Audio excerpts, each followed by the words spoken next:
Good evening. Good evening. I'd like to welcome everyone, members, officers and members of the public to this meeting of the Planning Control Committee. Before the meeting starts, I would like to invite the committee clerk to explain the procedure, how the procedures will work, to undertake a roll call of those attending online, to ensure they can hear and be heard. Eleanor, please. Thank you, Chair. I'm just going to do a quick roll call of the officers attending online. Do we have Anthony Proietti? Present. Thank you. Helen Flage? Oliver Sowerby? Yes, present. Thank you. Is there anyone else attending online that I haven't called out? Okay, if a member wishes to speak, they should use the speak button located on the microphone unit. The microphone will light up green and the chair will be alerted of your request to speak. When the chair invites you to speak, your microphone will be made live and will turn red, at which point you can speak.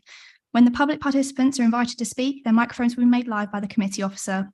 When requested to vote, vote and mute via the yes, no, abstain buttons on your microphone unit. Details of how members voted will be shown on the screens around the room and the result will be visible on the YouTube stream. In the event of a tied vote, the chair will have the casting vote. Are there any questions before we start? Okay, back to you, Chair. Thank you. Apologies for absence. I've received apologies for absence from councillors Louise Peace, Tom Tyson, Ian Moody, Terry Tyler and Daniel Allen. Having given due notice, Councillor Michael Muir will be substituting for Councillor Ian Moody and Councillor Dave Winstanley will be substituting for Councillor Daniel Allen. Are there any further apologies?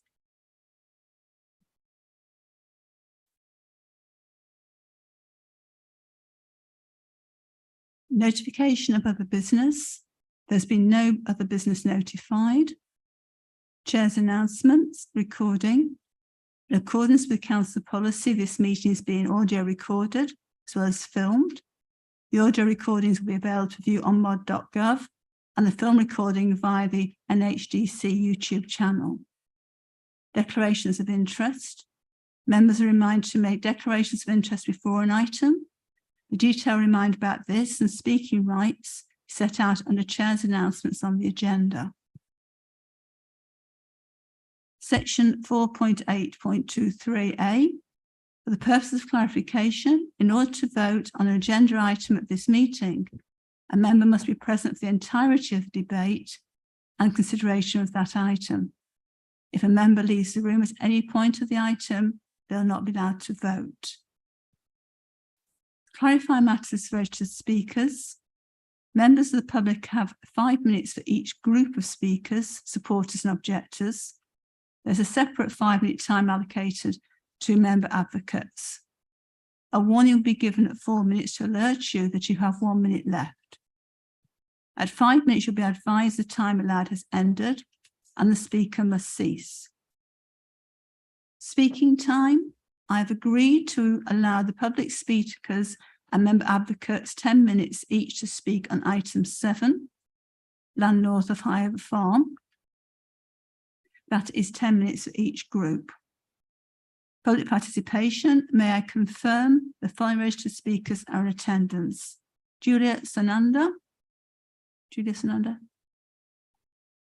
David Ames. Neil Dodds. Richard Wilcox, Sarah Smith, Councillor Elizabeth Dennis, Councillor Daniel Wright Mason. So the first item, item 6, 21/00504. /OP, land to the east of Talbot Way, Christiansons Way and Flint Road allotments, Letchworth Hearts. Sean Greaves to present, please. Thank you, Chair. I have an update, points of clarifications and corrections to the report.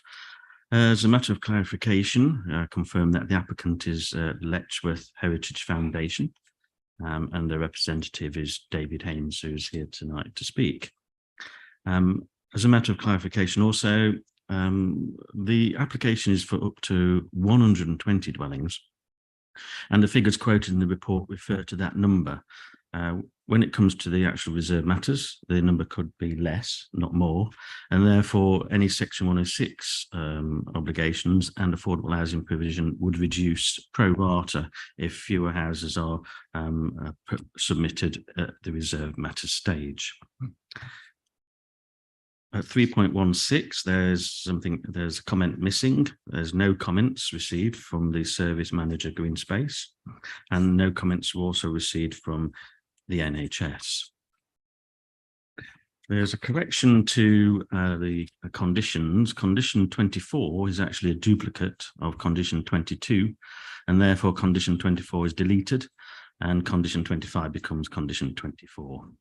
There's only 25, I'll say only 25 conditions. So if I could go to the presentation now, please.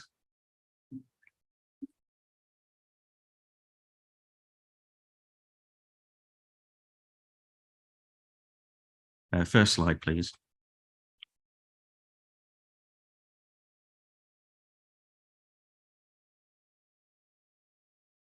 This is an extract from our GIS system that shows the application site. Next slide, please, which is the location plan, or should be. This is location plan for the site. As you can see, the site is located to the northeast side of Letchworth and south of Norton. To the west, there are allotment gardens. To the south, an industrial estate with access to the site through that industrial estate. To the north, there's some residential development in the form of bungalows. And to the east, there is a track along the eastern boundary with fields beyond. The site is allocated for residential development in the adopted local plan. It's site allocation LG3, as you can see from that plan. And the estimate in the local plan was for 120 dwellings, and that is what is currently proposed at the moment, up to 120 dwellings. The site was originally in the Greenbelt, but was removed from the Greenbelt upon the adoption of the local plan.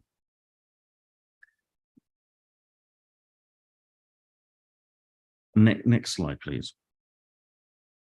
This is a parameter plan that was submitted as part of the master planning process for the application. As you can see, the site is well contained. Immediately to the north of the site, there's a public footpath that runs between the application site and the houses at Norton Farm to the north. The site slopes down. The site slopes downwards in a southerly direction. The vehicle access, as you can see, which is highlighted in a red circle to the south with the blue access points. That access serves the allotment gardens currently, and we'll see a photograph later of the access point. And the blue line shows the point of entry through into the site.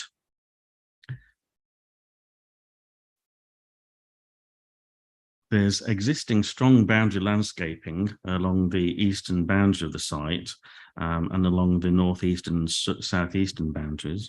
There will be new woodland planted up in that northeastern corner where there's currently no woodland, and buffer planting will be proposed between the village green and the new hedgerow that would be located alongside the public footpath to the north.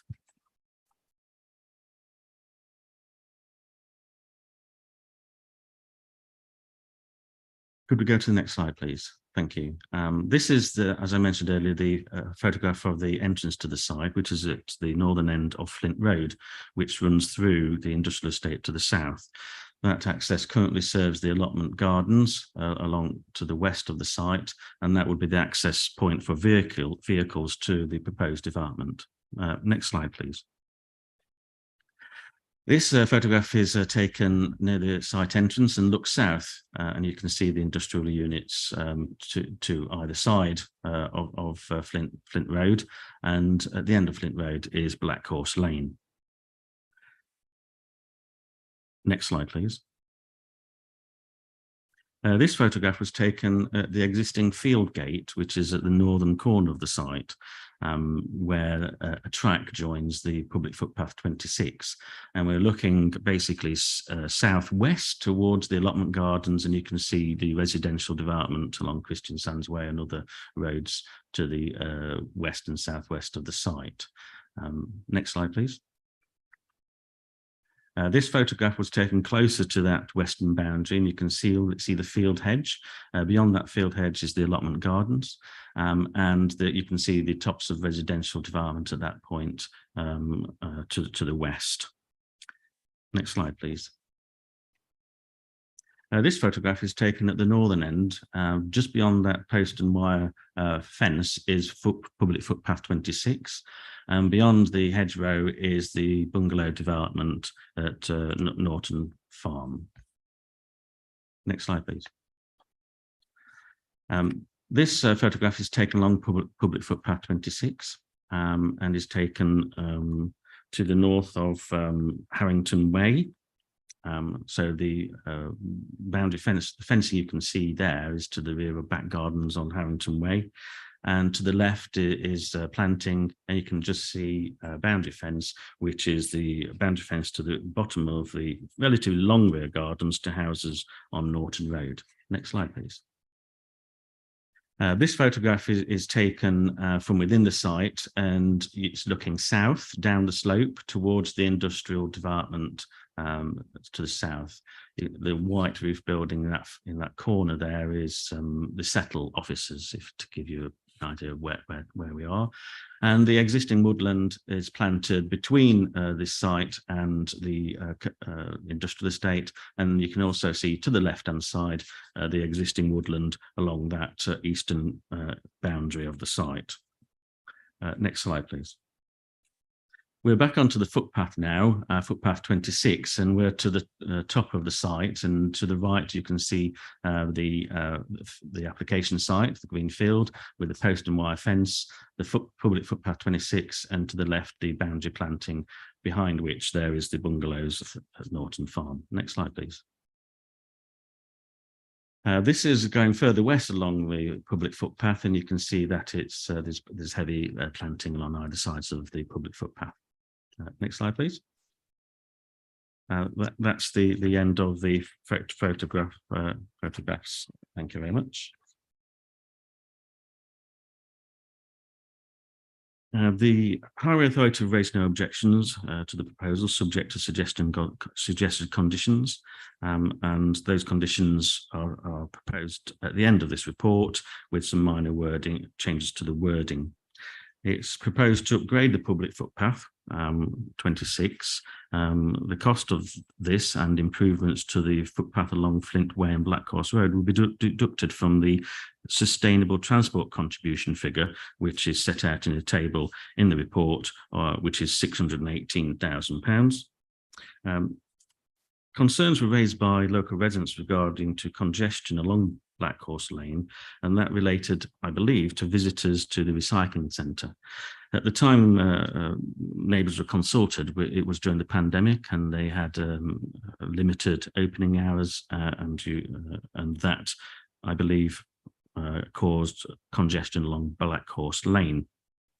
However, this application proposes a £20,000 over £20,000 contribution towards increasing the capacity at that recycling centre. No contributions have been sought from the County Council towards secondary and primary education, as there is this capacity in the existing schools in Letchworth, and therefore a contribution would not meet the statutory tests.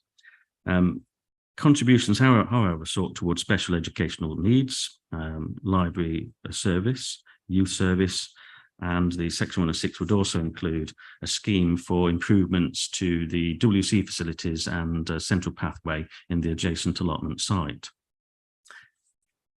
The proposed scheme is set out in the submitted master plan and parameter plans, and it would be landscape led.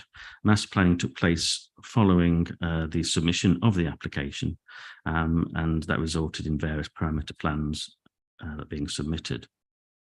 Conditions have been suggested by the lead local flood authority, who originally objected to the application, but with additional information submitted, removed their objections. This is an outline application, and therefore matters details such as scale, layout and appearance are reserved for subsequent approval. And therefore, when such applications are submitted, a clearer indication of the impacts upon residential properties nearby would be ascertained. However, based upon the submitted parameter plans and given the presence of the allotment to the west, there should be no adverse impact upon residential amenities as a result of overlooking, outlook and overshadowing.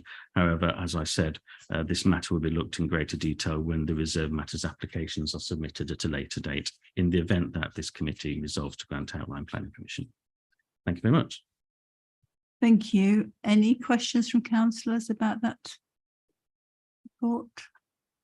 Councillor Nolan.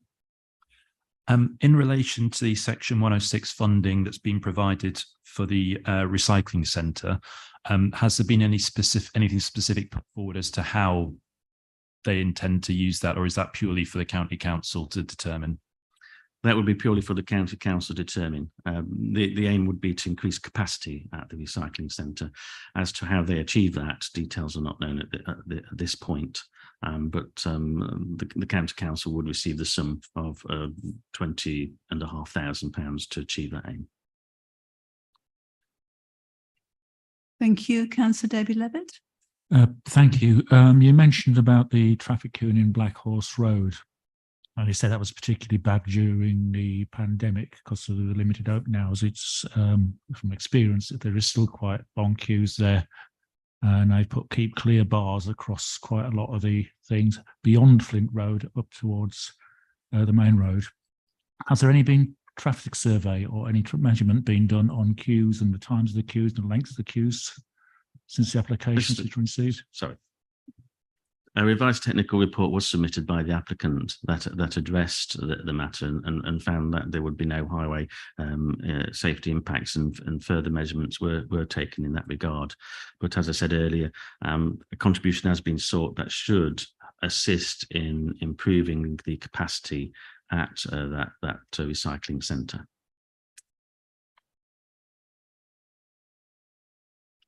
Councillor Dave Winstanley. I think, is it currently at present that people from mid-beds can use the recycling centres in Hertfordshire, but I don't know if the residents of North Herts can use the mid-beds one. I don't know if you know if there's a reciprocal or a two-way agreement there, or is it just a one-way? Those are matters for the county council, obviously Central Bedfordshire Unitary Authority, as to whether there's mutual arrangements. I am familiar with, for example, Bedford Borough, who have number plate recognition systems and don't allow people from outside the borough to use their recycling centres. But that would be a matter for the county council and Central Bedfordshire to come to any kind of arrangement on that matter in terms of any restrictions or not, as the case may be. Thank you. Any other questions of Sean Green? If I may, just a point of information on that last one. They changed the rules recently at the recycling centre, and Central Beds at present, you now have to produce address in North Hertfordshire or Essex, believe it or not. So Central Bedfordshire residents are no longer able to use that facility officially. Thank you. Can I ask the registered speakers to speak? First of all, Julia Sananda, would you like to speak? Thank you. Okay, the principle behind the local plan was to extend the existing towns so that the residents of new homes had good access to existing services and amenities. In the master plan for this land, the land is being portrayed as an extension to Norton Village, a village with a garden centre, pub, primary school and church. The plan should have addressed how this site will become a part of Letchworth. In failing to do this, it has failed to address the challenges that were identified with the site throughout the local plan consultation process.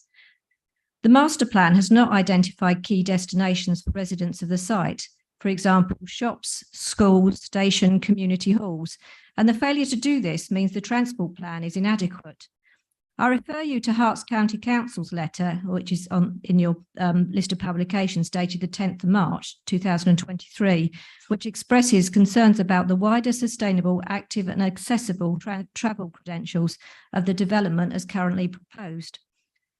Norton St Nicholas School is identified as a key destination, but this school is a Church of England school with admission rules based on religious practice.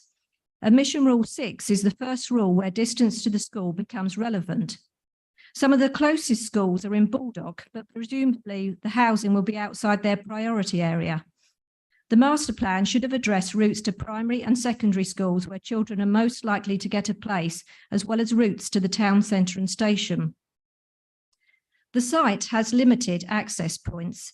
Footpath 26 at the Norton and Flint at the north and Flint Road at the south. The fact that the allotment site forms an impenetrable boundary means the master plan has not provided adequate, quiet, safe, direct, sustainable transport connectivity into Letchworth. The site is isolated, and I think the photos have demonstrated that this evening. For instance, on a winter's evening, walking down footpath 26, where more woodland is proposed, or along industrial roads and through a wooded area to reach your home is not an attractive proposition. There is no provision for cycling on the site, nor a proposal to enhance footpath 26 for shared modal use. This plan should have identified cycle infrastructure improvements that are needed to connect the site to key destinations in Letchworth. If a decision is made to proceed with the housing, then financial contributions should be sought from this development to implement connecting cycle infrastructure. It's not there currently. The extra traffic on Baldock, on Black Horse Road and Green Lane, which is a busy access road into the Letchworth industrial area, have not been addressed. The existing bus service is limited in destinations and frequency, yet the plan makes no provision for improving bus services. Why place a village green on the periphery rather in the centre of houses? And given the recent history of closing small play areas, has there been any discussion on whether the upkeep of an additional play area is viable? There is an immense amount written on the history of Letchworth housing in this master plan, but at the end of the plan, we are none the wiser as to whether this extension will provide visionary zero carbon houses or have a mock early garden city look. There's no identification of the energy sources that will power and heat these homes, yet an early decision on this should be driving the site design. The site plan has improved slightly on the first edition as regards solar gain, but many building orientations still seem aligned with street curvatures rather than for maximum solar gain. This development is so remote from the historic centre of Letchworth, we would expect an early commitment to a zero carbon development. At the Heritage Foundation's recent town meeting, it identified that something like 27% of the commercial property in the town is vacant. Clearly, more homes could be provided in more central locations by utilising brownfield sites than was envisaged when the local plan was drafted. For these reasons, the right decision seems to me to be to remove LG3 as a housing site and use these vacant brownfield sites. The early decision to remove the allotments from LG3 during the local planning process isolated this site from the other housing where it had connectivity was possible. That was the time to actually drop the site and find a site that actually connects and you can get sustainable transport links. That's my key problem with this master plan. The transport connectivity to Letchworth isn't there. Thank you for letting me speak tonight. Thank you. Are there points of clarification from members? For Julia?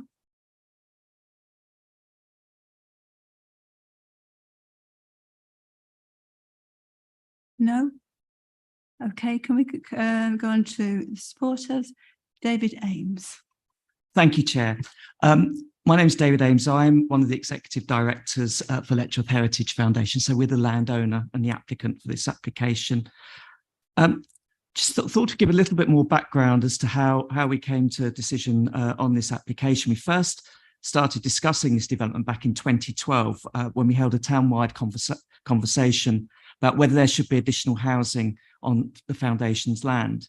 our board agreed to support the council's proposed allocation of the LG3 site. And we subsequently supported this through the local plan process, including the public examination, where there was a smaller number of objectors on this site that compared to other sites, and the inspector was comfortable with this allocation.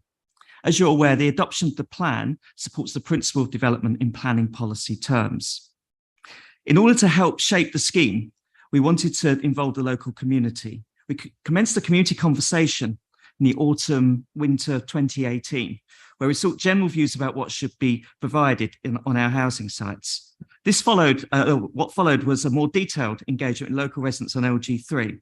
This included written and online exercises, an in-person event held in Norton in May 2019, where we met local residents.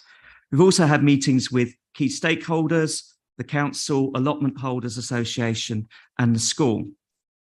From these discussions, it became clear that the key issues was traffic, parking, connections, and impact to the countryside, but there was support for housing, particularly the affordable housing provision.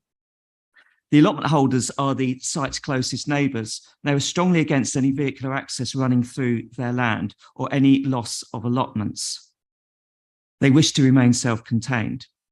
They indicated a lack of toilet provision in their current facilities and wanted to remain self-sufficient. They're also concerned about security. Community and stakeholder discussions shaped our proposals. This led to sustainable travel improvements with the County Council, and initial contributions with the County Council on local sustainable travel improvements were just over £100,000. You'll now see that that's over £600,000. We sought to consolidate the boundaries to the allotments and the green belt to the east with additional planting. Open spaces provided to the north of the site to act as both a buffer, but also to provide the opportunity for people using that footpath to have access to that open space. We wanted to promote pedestrian cycle use as much as we can on this site, both within the site with a speed restriction incorporated in the plan, and a series of improvements. So along Black Horse Road and Flint Road, there'll be a whole series of paving improvements, widening in places, tactile paving and so forth, to provide easier access to the Greenway. Footpath 26 is, of course, an important part of our proposals. This will provide improved access, so there'll be widening. We are in discussions about whether lighting can be provided so it can be used later in the evening, and looking at a range of potential improvements with the County Council. The scheme, we believe, will sit well within its context, achieving a landscape-led approach, particularly by nestling the development in between the woodland, both new and existing. We've taken the approach of managing surface water and achieving the net gain of biodiversity on site. Although outlined, you'll see that we've included a series of parameter plans and design principles, a strategic master plan working with the council to ensure these key principles are retained. And the foundation will have oversight over the subsequent detailed scheme and ensure that sufficient management measures are in place. We understand the concerns of some residents in Madden Gardens regarding traffic on Black Horse Road. They've indicated in our papers that we have had discussions with the recycling centre and understand the busiest times were exacerbated by the COVID restrictions in 2021 when the application was submitted. Our traffic surveys indicate that the peak flow for residential rooms is outside the busiest times for the recycling centre. You have 1 minute left. But we've indicated that we're very happy to develop a construction management plan to ensure construction vehicles access the site outside busiest times. This is included in the proposed conditions, along with the Section 106 approach of investing in the local transport infrastructure. So to conclude, the site is allocated in the local plan, therefore the principle of development is acceptable in policy terms. It will lead to the delivery of needed housing, which will be policy compliant in terms of affordable provision. It has been shaped through engagement with the local community and with the council through the master planning process. We therefore request your support for the application. Thank you very much. Thank you, David. Are there any points of clarification from members for David? Sorry, it's only for the councillors. Councillors? No? Sorry, Councillor David Levitt. Good evening, David. Sorry to talk me back to you, but after talking to the microphone to talk to. One of the earlier speaker mentioned about I know this is only outline application at this point, not detailed, but just could you fill it in a little bit on the carbon zero and element of the homes and that you're the lines of thinking along? So that is to be developed. There are a series of design principles included in the master planning documents, and we're currently developing some new master planning principles. What we're likely to be looking at is particularly around PV panels. We think that there's an opportunity to incorporate those far more effectively than perhaps is in retrofit circumstances. So what we're looking at is a minimum amount of PV rather than a maximum amount of PV, which we have in our design principles for alterations to existing dwellings. I think that we would like to look at it in the round, and that's a discussion that we expect to have with a partner that we haven't yet started the process of appointing. So I think that if there are any messages that you would like us to take away that we can consider as part of that briefing process, then certainly we'd be very happy to do so. Thank you. Any more questions from councillors?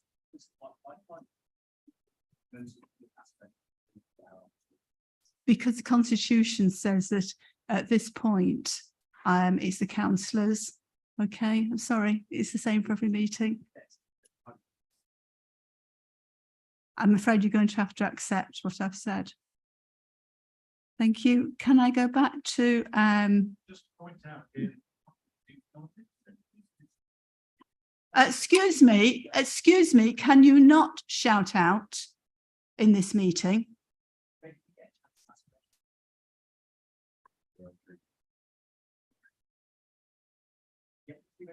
You've had the opportunity through the planning application process that there are a lot of people who have actually written their comments down, which we have read at length. And that has all been taken into account. I'm now going to continue with the councillors. If you interrupt again, I will ask you to leave, okay? Can I ask Sean to respond to any issues raised? I believe many of the issues were addressed by David Ames with regards to the sustainable transport matters. A condition is recommended that would provide for improvements along Flint Road and Black Horse Lane to the footpath, the roadside footpath. There will be a requirement in the section 106 for a scheme for upgrading footpath 26. The applicant has discussed with the nearby primary school, Norton Primary School, an access from public footpath 26 to that school. So it'll have a rear pedestrian access, which would not only assist in serving this site, but also other housing to the south of that school, which currently would have to go up Green Lane and along Norton Road and gain access to the front of the school. And hopefully that will encourage more people to walk to that school rather than drive there.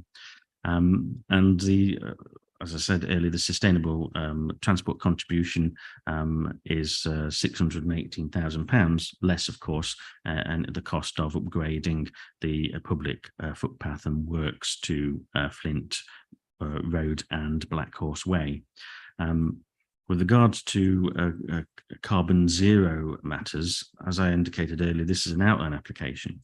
However, there is a condition recommended that requires an energy and sustainability statement to be submitted, which will address the sustainability credentials and energy generation and usage within the proposed dwellings, which would need to be approved prior to commencement of above ground works. Thank you. Thank you. Thank you. We move on. Could I have a proposer, please?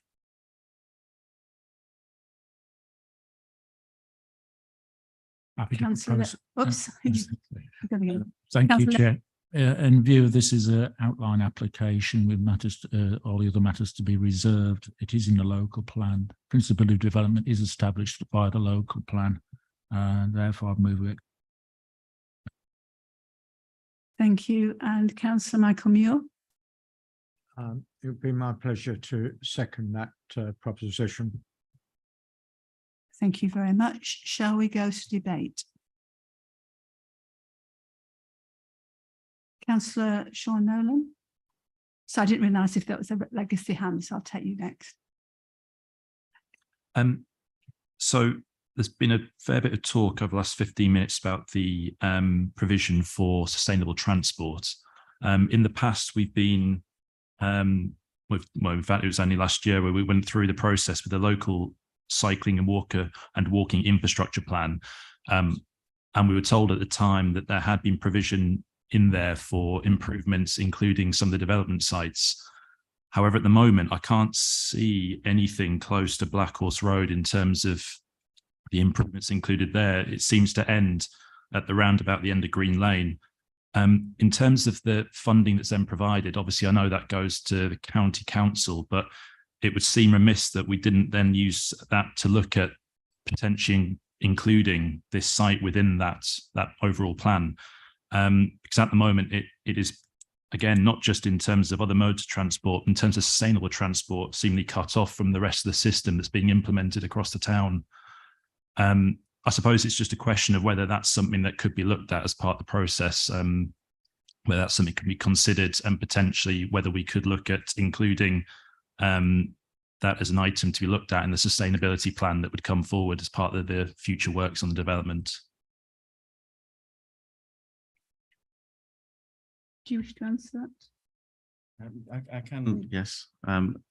The financial contribution would go to the county council, obviously with deductions for the immediate works around the site, and that contribution would be towards the existing plans that are in place and which can be changed by the county council. So it is a matter that we can discuss further with them, not forgetting that there will be a reserved matters application submitted at a later date for details.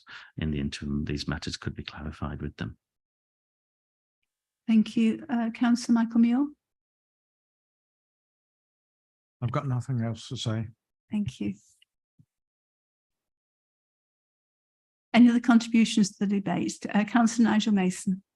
I suppose really just similar to Councillor Nolan. The obviously concerns have been raised about sustainable transport, particularly lack of cycling facilities. And it strikes me that if one was, we would want people to cycle as much as possible into town and not to drive. And it seems very much geared towards getting people to Norton, which, nice though Norton is, doesn't have a huge number of facilities. And what we want is to people to be to cycle into Letchworth rather than into the town centre rather than to drive. I just reflect, really, I think it strikes me there could be more done to encourage cyclists. It doesn't seem particularly, I was trying to find it on the map, I think we all were trying to work which route one would take, and it didn't strike me as the most cycle friendly path into Letchworth town centre. Thank you very much. I'll be noted. Councillor Simon Bloxham. Thank you. Yeah, I'd actually echo what's just been said. I think that Route 26 is woeful. I mean, there's a better times to walk is a bit of a problem. But I still have reservations about the access. I think the Flint Road access, the way it is not going to be ideal for a development like this when you're considering the number of vehicles that would be using it. So I do think we should be looking at other modes of transport for this. Thank you. Any other contributions to the debate from councillors?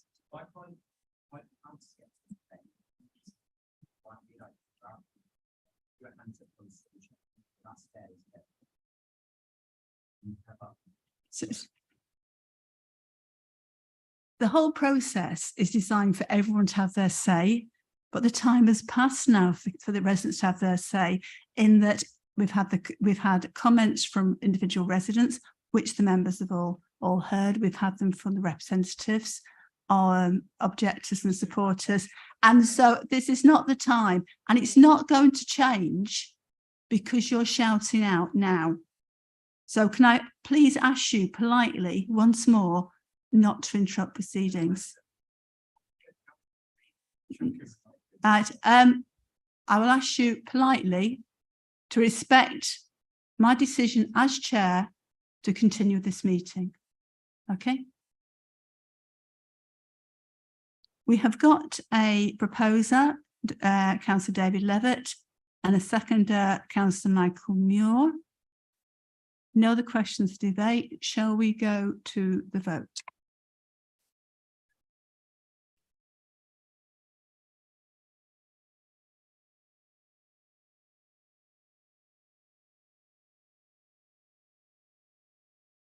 Chair, that motion is carried. Thank you.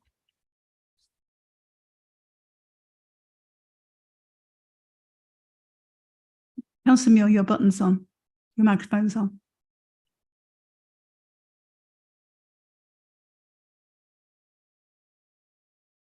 Item 7 is 18/01154/OP, land north of Highover Farm to Stopfield Road, Highover Way, Hitchin, Hearts.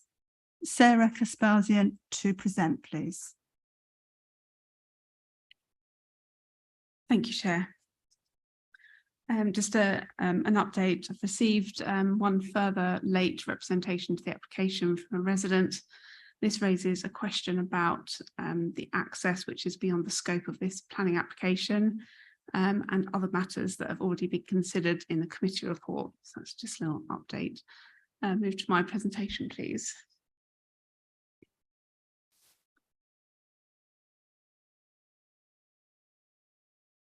This is the site located to the northeast of Hitchin, between the existing urban edge of Hitchin, the railway line, and Stopfold Road to the east. Next slide, please. The application before you today is for outline planning permission for all matters reserved except for the access from Stopfold Road.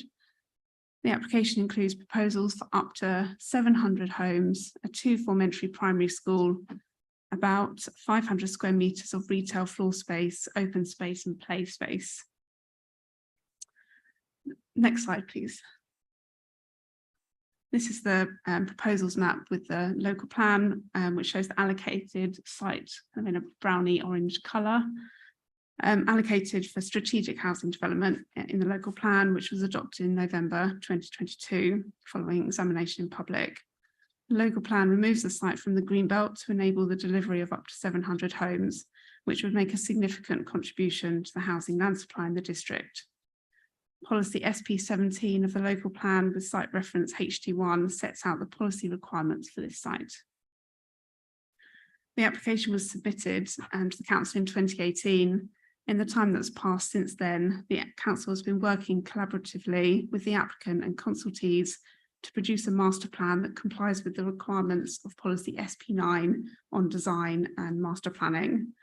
Policy SP9 emerged as the local plan went through examination and applies to all similar strategic housing sites. Next slide, please.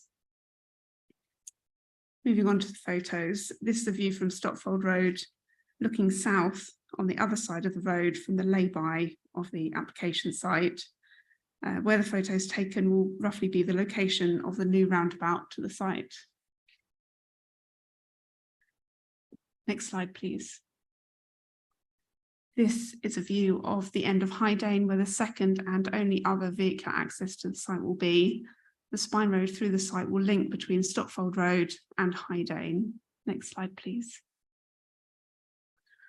This is a view of Hydane in the distance there, taken in the shadow of the threshing barn. Setting of this grade 2 listed threshing barn will be protected by an area of green space. Next slide, please. This is a view of the end of Highover Way. There will be a foot and cycle link from the end of Highover Way into the site. The green space here will merge from where the threshing barn green is to another area of green space shown on the parameter plans as Highover Park. Next slide, please. This is a view of the cul-de-sac from Armour Rise, where there will also be a foot and cycle link into the site. Next slide, please. And Collison Close, again, a proposed foot and cycle link going through to the application site To be clear, these 3 foot and cycle links, the detail of them are all a reserved matter. Next slide, please. This is a photo taken from within the site, and it's a view of one of the main hedgerows through the site, which will be retained and enhanced as part of the proposals. It will be integrated into strategic green infrastructure noted on the plans as Dane Walk. Next slide, please. This is a view from a central position within the site, looking south towards the rear elevations of houses along Grovelands Avenue and to the far left to the end of Collison Close and Roundwood Close. Next slide, please. It's the final photo, a view taken from the Letchworth Greenway towards the site, and you can just about see the railway arches to the far right. The developers flags by the lay-by on Stotfold Road can be seen in the centre of the field at the bottom there, and a train sitting on the track kind of in the distance there, and gives you a bit of a context of the site. Next slide, please. Moving on to the parameter plans, these would comprise the approval plans for the application and provide the framework and principles for what future applications and development would look like here. This is the land use plan. The site totals 37 hectares of land, of which 21.95 hectares is net developable area. The net developable area will include up to 700 homes, of which 40% will be affordable. The proposals comply with policy on mix and tenure of affordable housing, depending on how many units up to 700 will be actually built. Next slide, please. This is the development parcels parameter plan. The proposals maintain good separation distances between properties and the railway line and Stotfold Road, as well as strategic greenways around and through the development. The site includes a 2.25 hectare plots for a 2 form-entry primary school and playing pitches, as well as neighbourhood facilities to provide about 500 square metres of retail in mixed-use development. Overall, there will be 13.6 hectares of green space, including half a hectare of allotments. Next slide, please. This is the movement and access parameter plan. The key principle to the proposals is that it will be a walkable community through a permeable and connected street network with edge-to-edge connectivity. So you can see the link through there to the existing urban edge of Hitchin. It will be designed to be a low-speed environment of 20 miles per hour, and all houses will be within 400 metres of a bus stop. The bus service number 81 will be diverted to go through the site with the help of a bus gate near the primary school. In addition, the applicant is committed to funding bus vouchers to all new residents for their first 3 months of occupancy. The Spine Road, the main street, known as the Avenue, will be a tree-lined street where key destinations of the school, Hiver Park, and local centre will be located. The secondary green streets could act as visual connectors between key destinations, and tertiary streets as recreational greenways to the north and the east, which will support health and well-being and provide leisure routes for walking and cycling.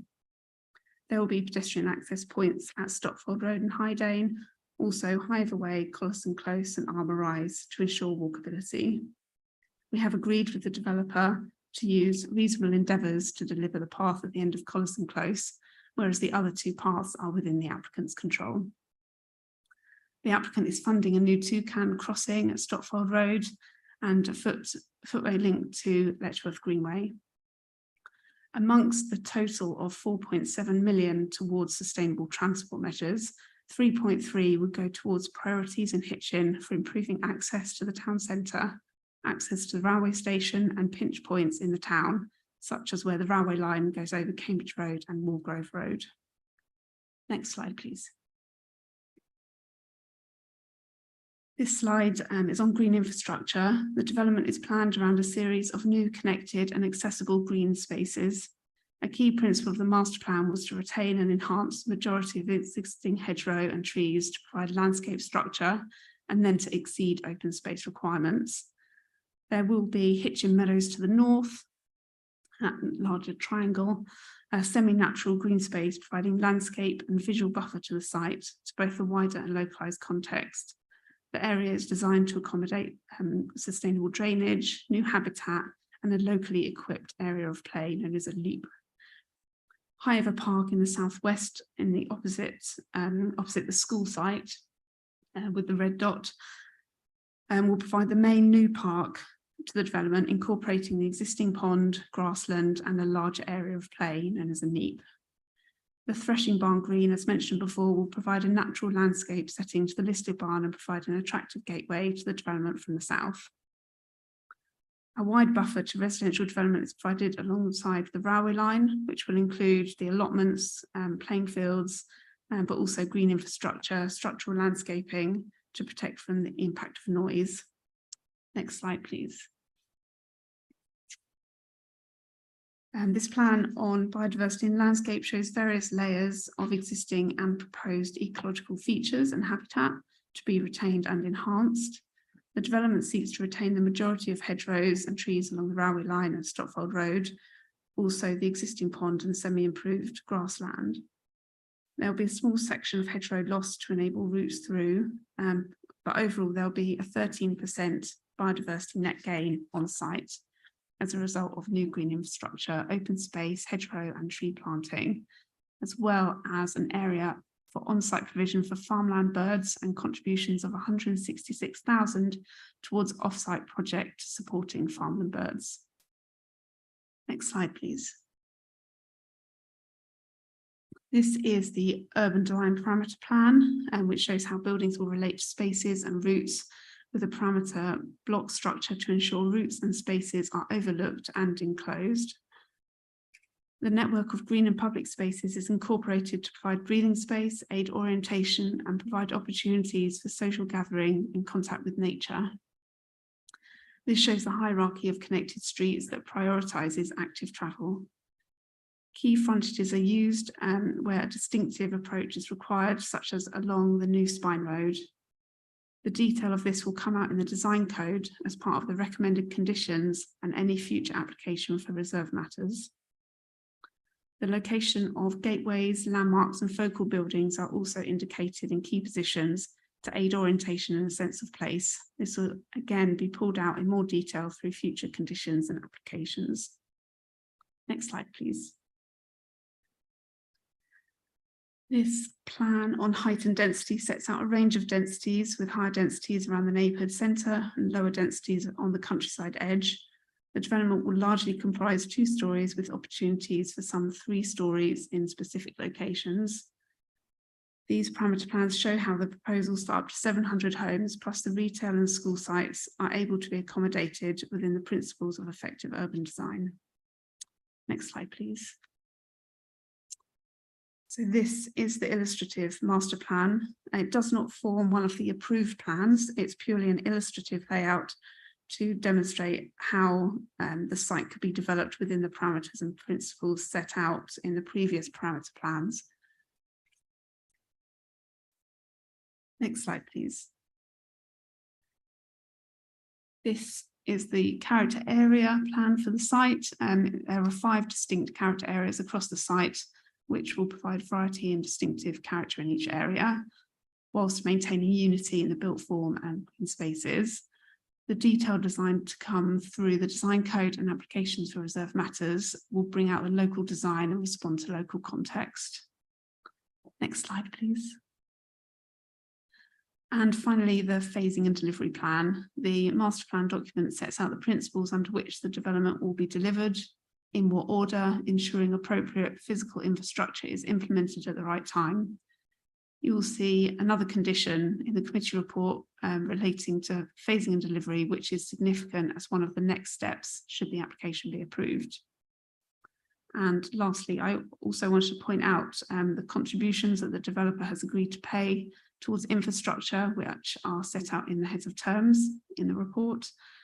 Based on the development of 700 units, the permissions for up to 700 units, there'll be contributions of 7.6 million towards primary education, plus the gifting of the land required for the school, 6.9 million towards secondary education provision, Other contributions will go towards childcare services, special education needs and disability services, library and waste services. I've already mentioned the contributions to highways and sustainable transport. There'll be £30,000 towards GP provision in Hitchin and nearly 400,000 towards projects in Walsworth Community Hall. Also, a range of contributions towards indoor and outdoor sports facilities across Hitchin, Ickleford and Letchworth. The application is therefore recommended for approval, subject to the conditions and a suitable Section 106 agreement, in line with the heads of terms, all of which are set out in the committee report. Thank you. Thank you. Any questions from the councillors for Sarah? Councillor Levitt. Thank you. Considering this is a outline with our matters as except for access, I do have some concerns over the access issues on that. I wonder if you could help me out a little bit in the report. The bit off Hydane, which doesn't really addressed in the report or any of the supporting documents. Hydane actually goes on to Woolgrove Road, very close to the little narrow railway bridge which leads to the industrial estate. Now it says in paragraph 5.69, the application site with 2 vehicular accesses, one from Hydane serving a limited number of dwellings. That's actually 135 dwellings it's serving, because the 565 are sites served by the main one. I don't think 135 is particularly a limited number off that little road. I just seeking some sort of a clarification. How do you limit that access, and how do you stop people using it as a through road, and how do you address the issues onto Woolgrove Road from it? Thank you. So it's limited in that the TA has assessed the application with those boundaries, and the Highway Authority consider that to be acceptable. And the financial contributions have been calculated and priorities identified to spend that money on issues like the pinch point at Woolgrove Road and at Cambridge Road with the railway line. I do have Oliver Sowerby from the Highway Authority available. Can we go to Oliver to elaborate on that a little bit? Yes, please, Yeah, Oliver. Thank you, Madam Chair. Yes, so of course, as you know, Hydane will have the bus gate within the site, so there'll be no rat running of vehicles from Hydane to Stockfold Road. So that's a big, that's very important. I also note that 130 dwellings equates to about 1 additional trip per minute.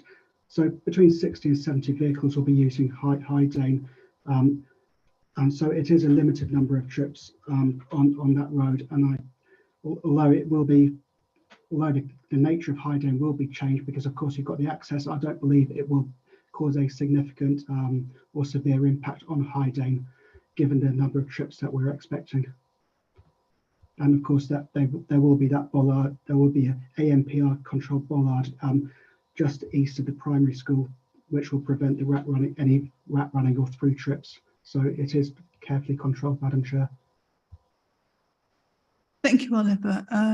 Councillor Levitt, does that answer your question? No, it doesn't. My issue was where Hydane comes out into Woolgrove Road, and I know it's not within the site, but there is a significant impact there. And the gentleman there's just mentioned one extra journey per minute. Anybody who's travelled at Woolgrove Road at peak times, trying to get into the industrial estate, trying to get to work there or trying to get back, and how busy that road is, and how difficult and how it is to see out of that junction. Are you really telling me you've not looked at that point of access? Oliver?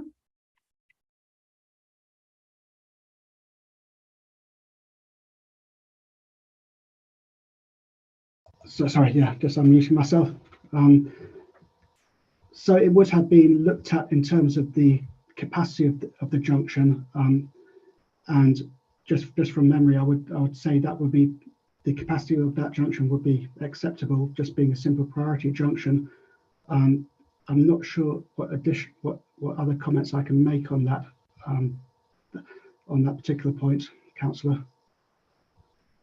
Thank you, Oliver. Can I move on to Councillor Muir. Thank you. My point is 5.7.25 and 5.7.26. On the site visit, in 5.7.25, they say there's a fence, and it was about 6 foot high, all metal, along the railway line. And it stopped where there's a crossing across the railway line. 5.7.26, they say they're going to stop that up, but the fence only went to that crossing. So if you look on the left, there's still railway line and there was no fence. So they say there's a fence all the way along, which is wrong. So I need, if we're going to pass this, I need a condition that that fence is carried on along the railway line. Thank you. I remember you did make the comment on the visit to that effect.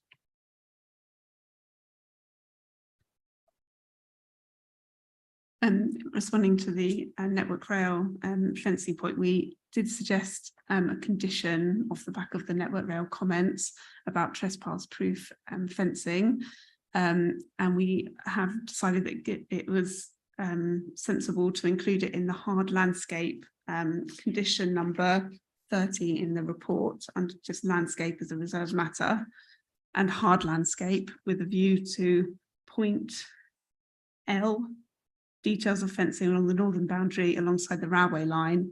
And I expect that that would probably comprise a full length of that similar palisade fencing along the entire length. I think what they've put up recently is due to the crossing being closed up, but I think it would need to be along the entire boundary for general trespass, to prevent trespassing.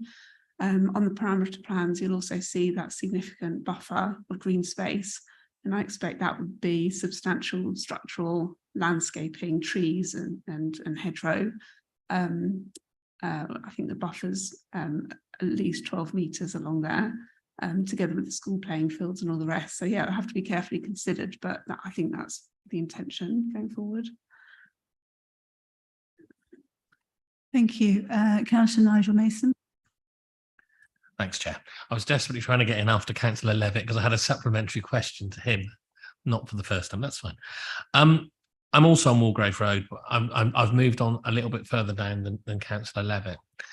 And I've noticed there's been reference to the pinch point, which I'm assuming is the very, very strange intersection under the railway bridge and the odd one-way system there. And I'm fascinated to see how, because there's mentioned that these pinch points are going to be rectified or helped. So I'm interested in how and how much money is being set aside for that, because that's a major piece of work. I mentioned in my presentation that 3.3 million of the sustainable transport contribution will go towards the priorities that the Highway Authority have identified through Hitchin, and Walgrave Road, that kind of dynamic with Grove Road and the railway line. It needs some attention. I don't know how they would deal with that. Maybe Oliver can assist us with that question as well. Could you do that, please, Oliver? Yes, thank you, Chair. Yes, so our growth and transport plan for this area has a number of priorities, and one of those, it does include the pinch points, which are it's very clear that they're pinch points. It's not particularly pleasant walking underneath those railway lines. So our growth and transport plan study out, it basically gives a headline figure for what it might cost to perhaps introduce shuttle working underneath the railway lines. That could be one solution, but the growth and transport plan is clear.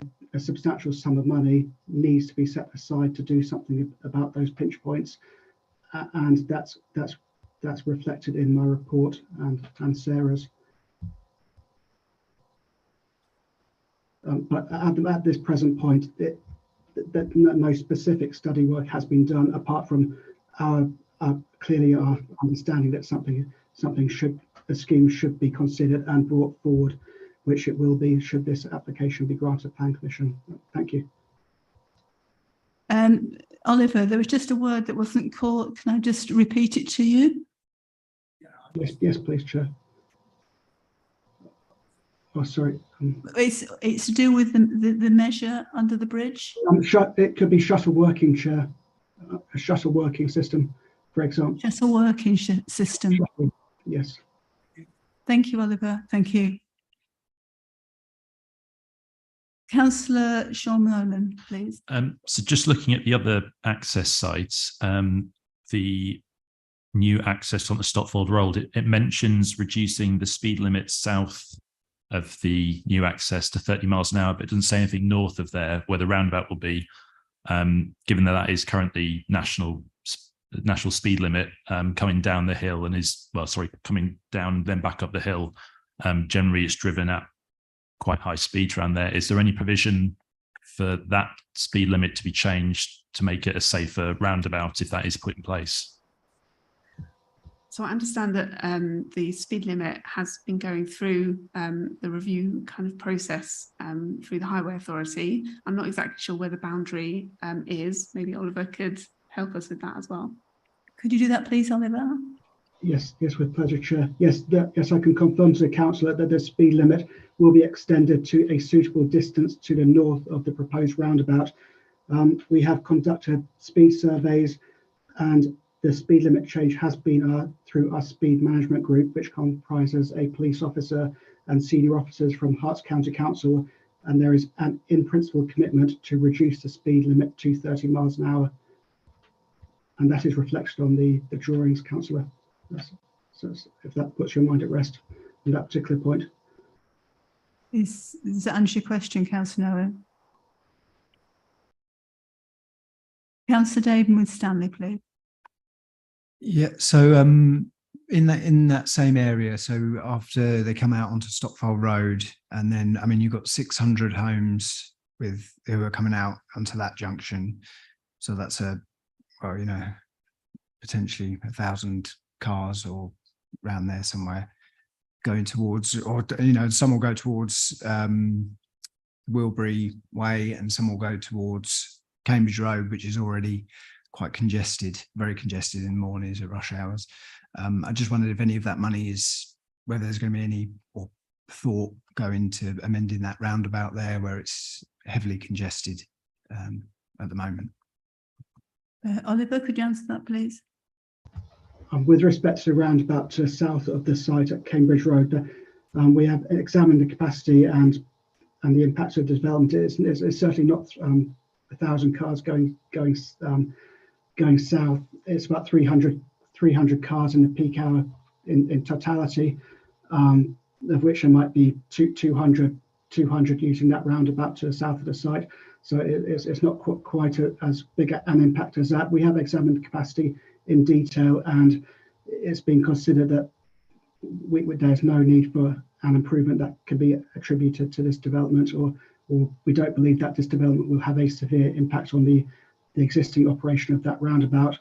And as Sarah has also illustrated, there'll be a comprehensive mitigation package of active travel measures, including a new cycle route down Stotfold Road. Down Stotfold Road. Thank you, Oliver. Any more questions from councillors, which follows on from Sarah's presentation? Thank you. Can I go into the registered speakers, please? Can I ask Neil Dodds and Richard Wilcox to speak? You have 10 minutes between you. Thank you very much. Good evening. I'm Neil Dodds and I'm representing Hitchin Forum. I'm sharing the 10 minutes which you've kindly allocated with Richard Wilcox, who will speak after me. Let me begin by restating 3 undeniable facts about this very large development. Despite being taken out of the Greenbelt last November, these proposals still involve the same loss of countryside and natural habitat for wildlife. It will significantly reduce the important separation between Hitchin and Letchworth Garden City, leaving just a single field between them. And the large amount of vehicle traffic generated by the development will worsen the already congested roads in the surrounding area, particularly the A505 Cambridge Road in Hitchin. But inevitably, its impact would be felt on other roads, Upper Tilehouse Street and the Library Roundabout, Stevenage Road, the A602, the Bedford Road, the 600. All of these are already heavily congested and experience tailbacks at peak times every day. And all three roads are linked. An incident or roadworks on one can and does bring the whole of Hitchin to a standstill, reducing the quality of life for all Hitchin residents. A major part of Hitchin's traffic comprises large HGVs serving the scrapyard in Wallace Way on the industrial estate. A survey they carried out in October 2019 said that 236 HGV movements in and out of the scrapyard occurred in a typical day.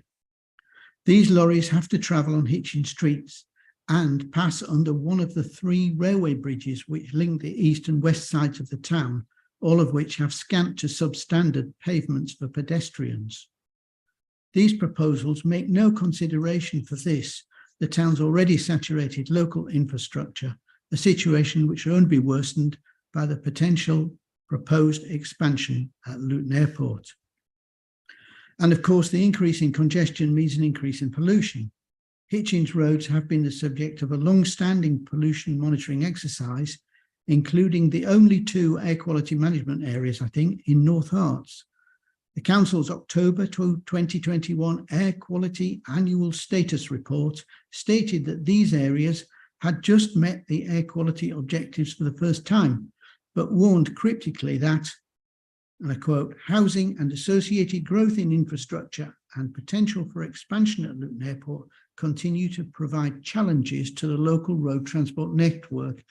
And I read that as being, in other words, pollution is already near the allowable limits and further traffic could send it over. Hitchin's the proposed development of 700 houses will increase Hitchin's population by over 5%.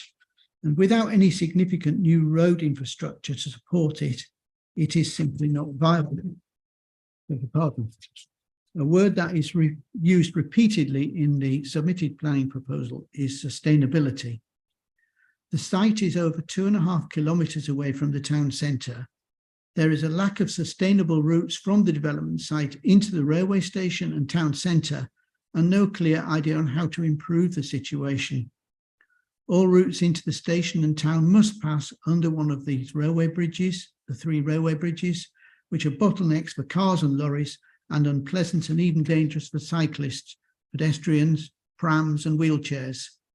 The costs of removing these bottlenecks and providing for cyclists and pedestrians would require major engineering works, I think beyond the 106 monies that have been quoted. And it's not just residents of this estate who will be forced to go through these pinch points and congested roads.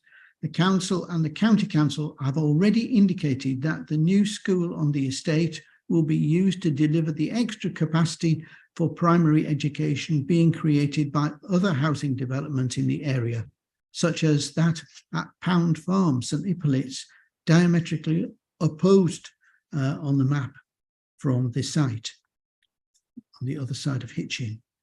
And of course, increasing Hitchin's population will drive up pressure on the Lister and local GP and dental surgeries. And the council needs to explain how these key services would be expanded to cater for the extra demand arising from this very large development and who would be responsible for this. Finally, Hitchin Forum is on record as having concerns about the assumptions and accuracy of previous traffic forecasting, which gave anomalous results, including reduced rather than increased traffic flows following the development. And now over to Richard. Other than primary schools, there are no key services on the Walsworth side of town, no supermarket, doctor, surgery, dentist, or secondary school. So consider these walking distances from the centre of the development to these key services. 1.5 miles to Sainsbury's or the closest doctor, surgery, or dentist. 1.9 miles to the prescribed secondary school on Bedford Road. And there are those railway bridges that are a great deterrent. They put off all but the bravest cyclists and mobility scooter users from Walsworth. So let's be honest, if this development goes ahead as proposed, its residents will be heavily car dependent, which is bad news for Hitchin's already congested roads and in direct conflict with sustainable transport goals. The transport assessments, which claim this development will have no significant impact upon Hitchin's congestion problems, are dangerously out of date and flawed. Much of the travel analysis data which you've been presented with was done in 2017 and 18, and it's overly optimistic. In 2018, resident Glenn Kitely challenged it. His letter is available on the document portal. He outlined 3 potentially significant flaws in the methodology that was used for predicting how much traffic the site would generate. Firstly, the data set used was considered unrepresentative. Traffic data from 4 existing, supposedly similar housing estates was averaged to determine a baseline for what the likely traffic from this estate would be. But of the 4 estates selected, 2 were much smaller, less than 250 homes. A third estate was in 430 homes, was in Scunthorpe, where nearly 40% of the homes were not car owners and only 20% had 2 cars. And the final estate of 800 homes was still being built and not even fully populated when the data was recorded. Secondly, the data was potentially misleading. Only the key rush hour times of day were considered and not the cumulative impact of all travel to and from the site throughout the day. This gives a falsely optimistic prediction that the new development would generate around 3,000 road trips per day. However, when it came to predicting the pollution impact of the new estate, the forecast painted a very different picture, probably created by a different department and using a different data set. The pollution forecast was that the new development would potentially generate closer to 13,000 trips per day, over 4 times the other estimate. If the data underpinning the pollution forecast is correct, that would represent an increase of more than 40% of the current traffic on the Cambridge Road. The 2019 transport assessment update, which is the most recent, didn't address this huge discrepancy between the 2018 road traffic and pollution forecasts, and in fact slightly lowered the trips forecast in the transport section. How can these forecasts be so wildly different?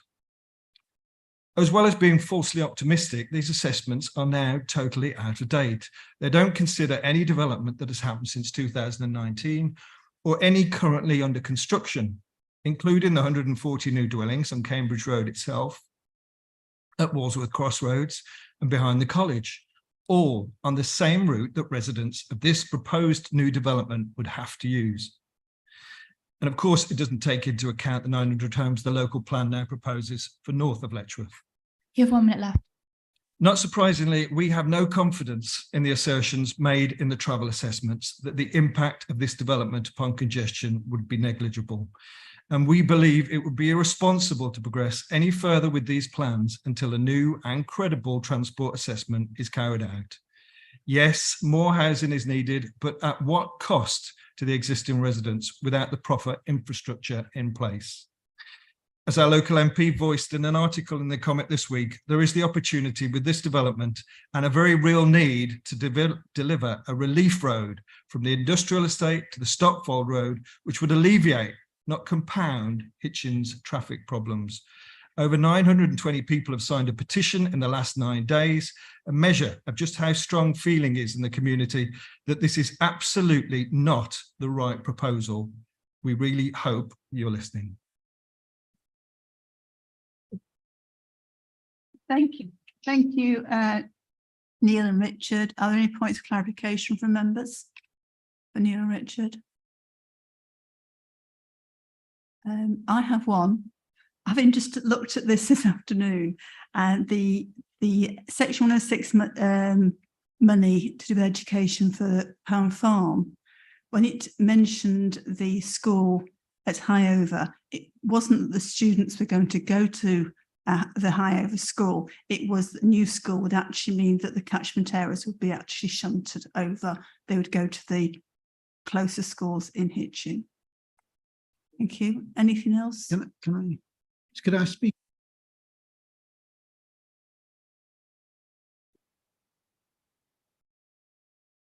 I mean, I was at the meeting at Pound Farm in this room about a year ago, April, and at the time, you know, they did talk about, it was somebody online from the Herts County Council, did talk about cascade effect, this cascade effect. But as I understood it, the school in for Pound Farm, the St Hippolyte School, was oversubscribed, and I think the representatives, local representatives there, wanted the 106 monies from Pound Farm to go to improving the school, but were told no, it would go to this. It would go to this school here. I have that same recollection, but the actual reality is that the idea is that the children will go to the closer schools. But let's not get onto that. We'll talk about that separately, shall we? I think we actually basically agree. Any other questions of clarification from members? Okay, thank you. Can we go on to the member advocates, please? Councillor Elizabeth Dennis and Councillor Daniel Wright Mason. You have 10 minutes. Thank you very much, Chair. And also thank you for extending the speaking time. I think that what we've heard this evening from residents has been particularly important. I'd like to start by just sort of noting briefly what we have in our planning documents, and that we have a duty to ensure that we deliver an appropriate mix of homes, jobs and facilities that contribute towards the targets and aspirations of this plan, provide the necessary infrastructure, protect the environment and secure any necessary mitigation measures that reduce the impact of a development. So I think what we're hearing quite a lot about at the moment is this question around whether or not the impact of this site in particular is going to have a severe impact on our road networks. Now, I know, colleagues, that Highover Farm has been a very long time in its gestation, so long, in fact, that I think the developer has changed a couple of times. We have seen past positive community engagement around this site, but I don't think I've seen any community engagement and reaching out to understand the concerns of the neighbourhood that already exists in this space from the new developer. And I think that that is a very important point to be borne in mind and taken forward, especially when we consider the community in Collison Close, where there are very real legitimate concerns from people who have lived in that space for 30, 40 more years since those properties were built. We have very elderly, more vulnerable residents in that space.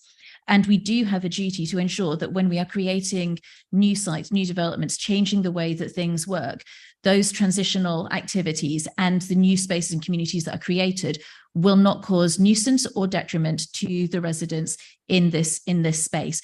And the query around the footpath access point, I think at this location, is whether or not, you know, that is going to be something that is going to significantly change the nature and character and cause substantial harm to the people that already live here.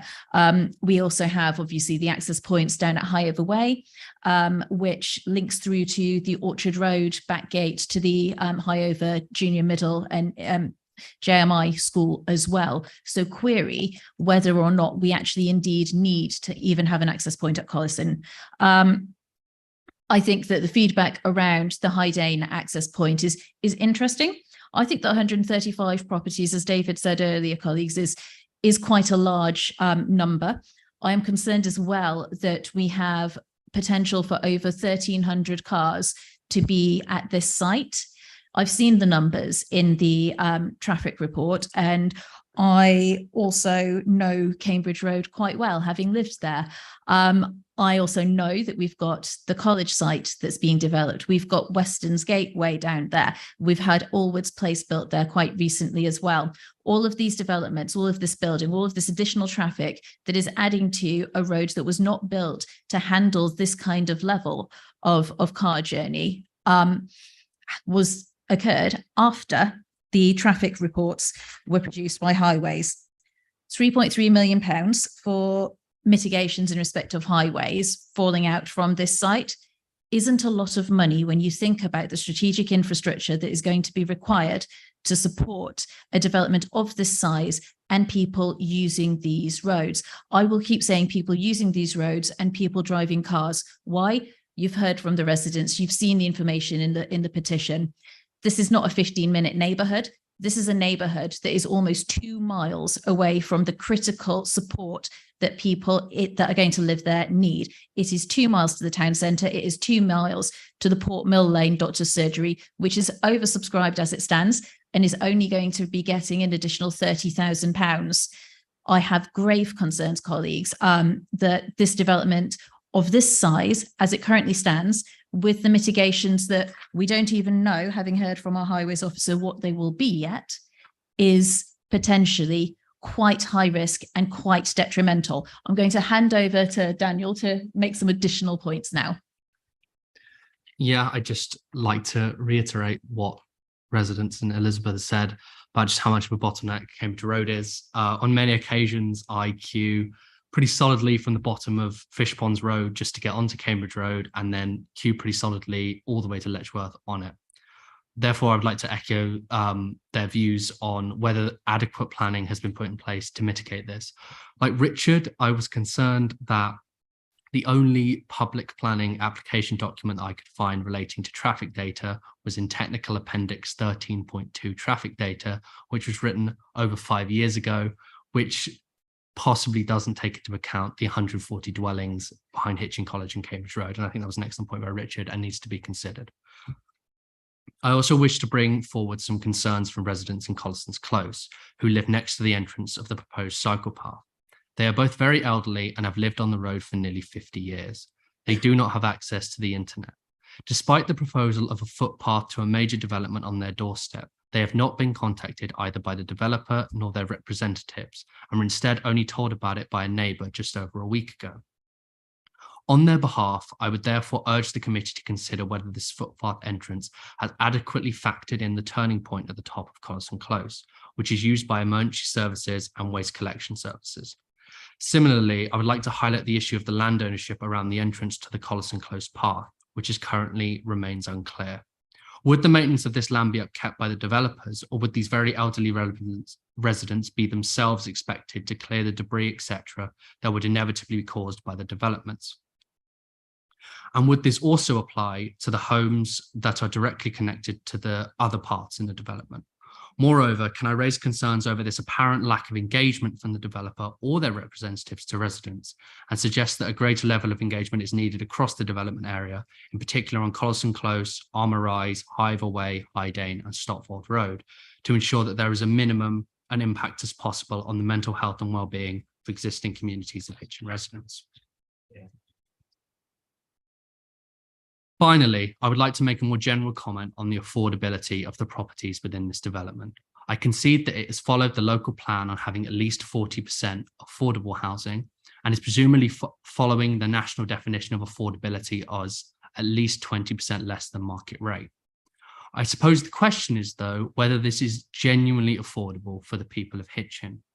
Properties in Hitchin now average well over £400,000 and have increased by over 70% in the last decade, whilst rents now average at well over £1,000 a month. Speaking as a non-home owning Hitchin resident myself, I am not sure whether this provision of affordable housing in this development is as good as it could and should be. So my final point is to ask whether all affordable homes within this development would be a mere 20% less than market rate, or if some would be less than that. And ditto, whether there is any possibility of working with social housing providers to provide truly affordable social rent. Thank you. Thank you very much, Elizabeth and Daniel. Can I ask, is there any points of clarification from councillors? Councillor Sean Nolan.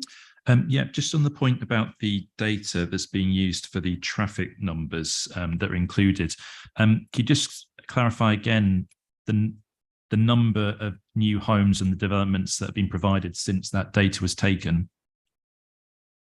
Daniel. So there has been the Callahome site that is currently being built on North Herts College land. I think from memory is that in the region of 200 to 300 properties that are being squeezed into that space. 117, thank you very much. And we also had the story from highways officers at that time about it only being one additional car journey a minute, which isn't anyway. But there's also the Weston's Gateway, which is at Weston's Garage. I think we're building a significantly smaller number of properties there. It's in the region of 40 or so. 58. 58, thank you, Val. And we also have Allwoods Place, which was completed a little bit longer ago now. And again, there's a couple of just over 100 units there, is it, Neil? Or we don't know, we don't quite know that one, but there are 4 relatively new sites, all off of Cambridge Road, which are absolutely adding to the congestion and traffic. Does that answer your question? Other questions or clarification from members?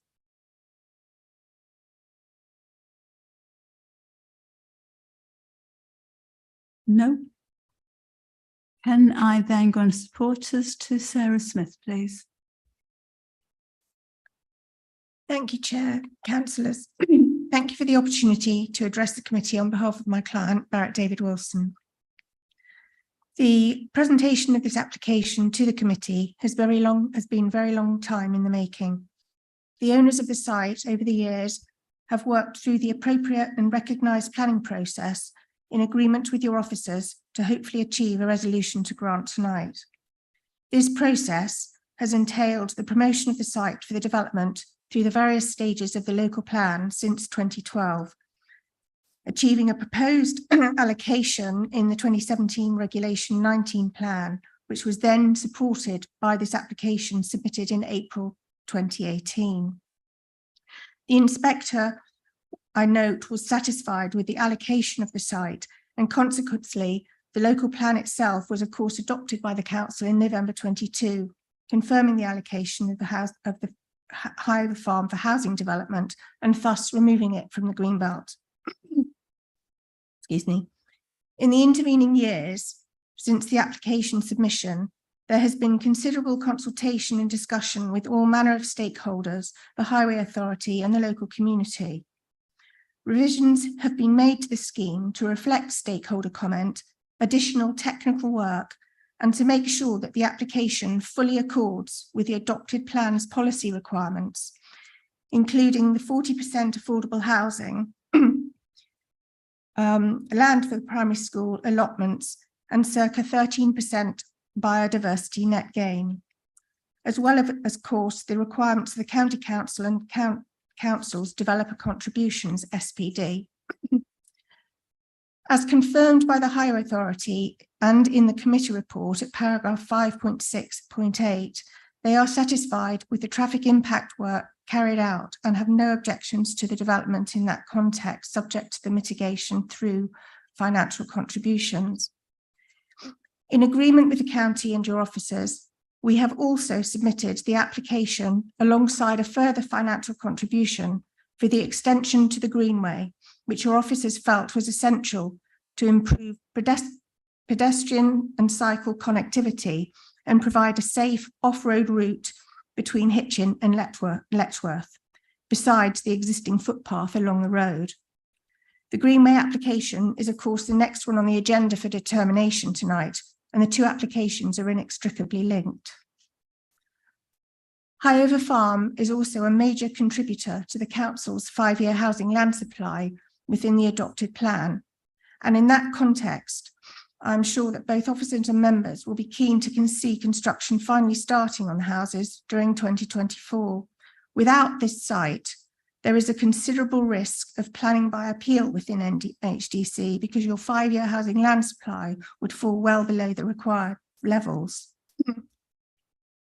The substantial Section 106 financial contributions for all manner of infrastructure and services, open space and ecological management are all agreed as per the heads of terms set out in the committee report, amounting to circa £28 million, including over 4 million for highway and transport improvements, with just payment and dwelling triggers to be finalised. We will be looking to complete and engross the Section 106 as quickly as possible after this committee, assuming approval, in order to submit the necessary pre-commencement condition discharges to enable groundworks to start on site before the end of this year.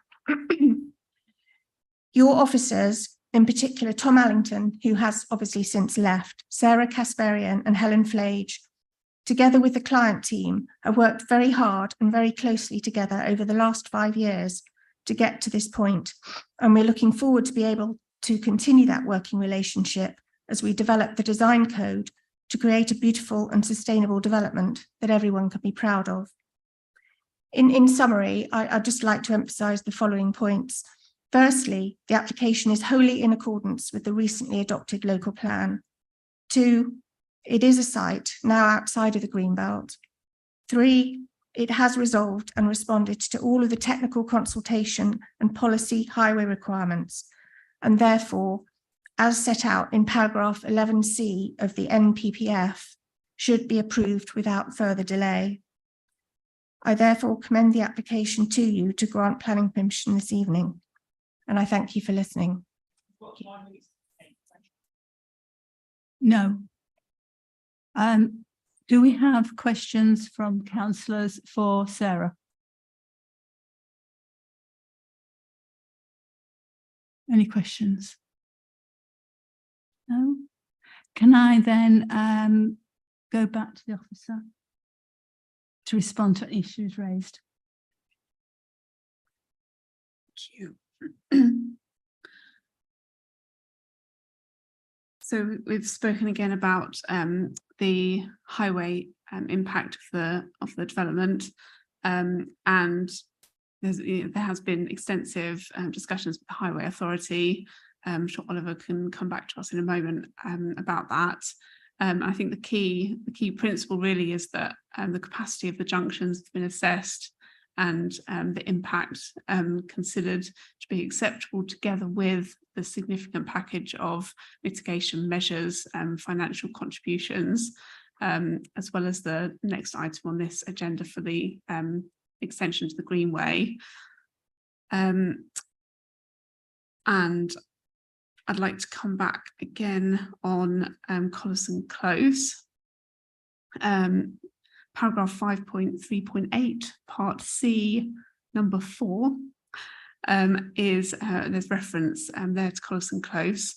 I understand the concern of residents there, as well as Roundwood Close, and representations from both neighbours in both roads. So I think from a planning point of view, it's desirable to have a footpath link there for walkability, permeability, not just for new residents, but also existing residents to be able to walk through, utilise the new parks, green spaces, green infrastructure, and so on, access to the school. But I understand that, yeah, the concern. This footpath is different because the land ownership is more complicated. There's a strip of land in third-party ownership, and the company went into liquidation, so it's a lot more complicated than the other two, because those access points are in the ownership of the applicant. So the Section 106 legal agreement will require the access to be delivered with reasonable endeavours, meaning if access can't be gained from this third party, then the footpath won't happen. But I also want to mention that the design code, one of the conditions, is it's really going to drill down on a lot of the detail on these footpaths. All these footpaths would be given permission in principle, but not the detail. And the design code, there's a procedural note on how to produce the design code, produced by Helen Flade. I don't know if she's joined the call, but that includes a range of public consultation events and processes. So the developer would be doing that as part of the design code, and the detail of those footpaths would start to come out. So we think that's a balance between good planning and understanding the concerns of residents on Collison Close. Point was raised about the technical appendix for the transport data. That's just because an environmental statement was submitted with the application, because it was environmental impact assessment development under Schedule 2. So an environmental statement was required, and the TA was submitted as part of one of those sections, and that's why it ends up in a technical appendix, not because it's a small amount of information in an appendix, but because it's part of the environmental statement, if that makes sense. What else? Yeah, affordable housing, and if it's genuinely affordable, 35% of the affordable housing provision would be for shared ownership, which is an intermediate tenure, and the 65% will be available for affordable rent, which is 80% of the market value. And that is the council's normal policy on affordable housing. So the Affordable Housing Officer was consulted on the application, and she has no objection to that mix, and that be secured through the Section 106. The application, again, is for up to 700 units. So if less than 700 came forward, then the mix would be proportionate, depending on how many units we end up getting there. What else I want to mention? I think that was everything. Is that everything? Yeah. Shall I go for Oliver? Yeah, if Oliver's got anything to add, thank you. Oliver, do you have anything to add? Thank you, Madam Chair. I do note Mr. Wilcox's point of the transport assessment being produced in 2018, which is some 5 years ago. I think reasons beyond the developer's control to some extent with the local plan needing to be adopted have caused that delay, along with perhaps the lockdown. In 2017-18, when we were doing the scoping for this transport assessment, it was all done within recognised industry standards. I'm quite content with the trip rates, regardless of how they're derived. The results are very much consistent with what we'd expect to see for a site of this size. I can confirm that growth would have been applied in accordance with recognised industry standards. The other point I'd like to make is that traffic flows on the network are post-lockdown 10% or so. There's a reduction, so I'm content that the assessment is actually robust, and it would not be reasonable of us as a highway authority to insist upon the developer or the transport consultant to do this additional work.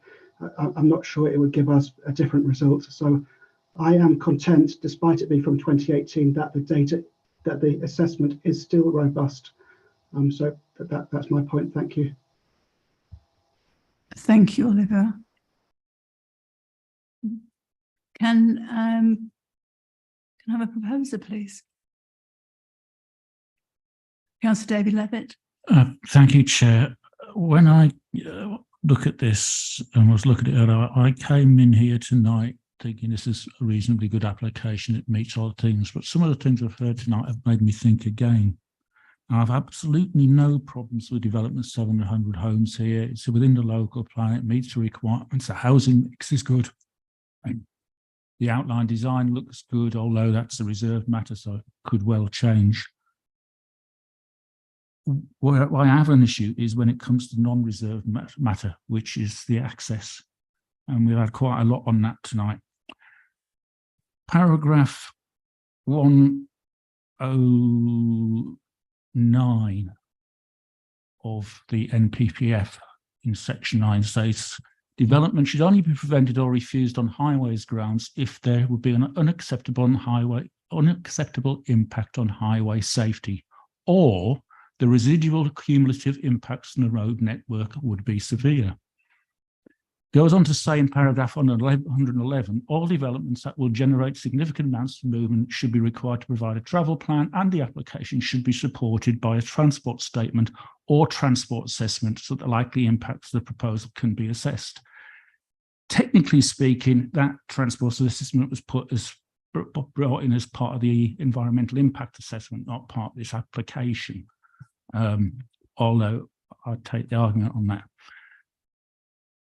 But it is 2018 and things have changed a lot since 2018.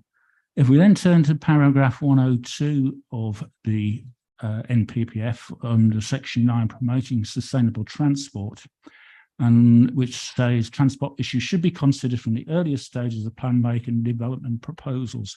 And we look at particularly at subparagraphs B and D. B says opportunities from existing or proposed transport infrastructure and changing transport technology are realised, for example, in relation to scale, location or density development that can be accommodated. D says the environmental impacts of traffic and transport infrastructure can be identified, assessed and taken into account, including any appropriate opportunities for avoiding and mitigating any adverse effects for net environmental gain. Now, I'm coming to the conclusion that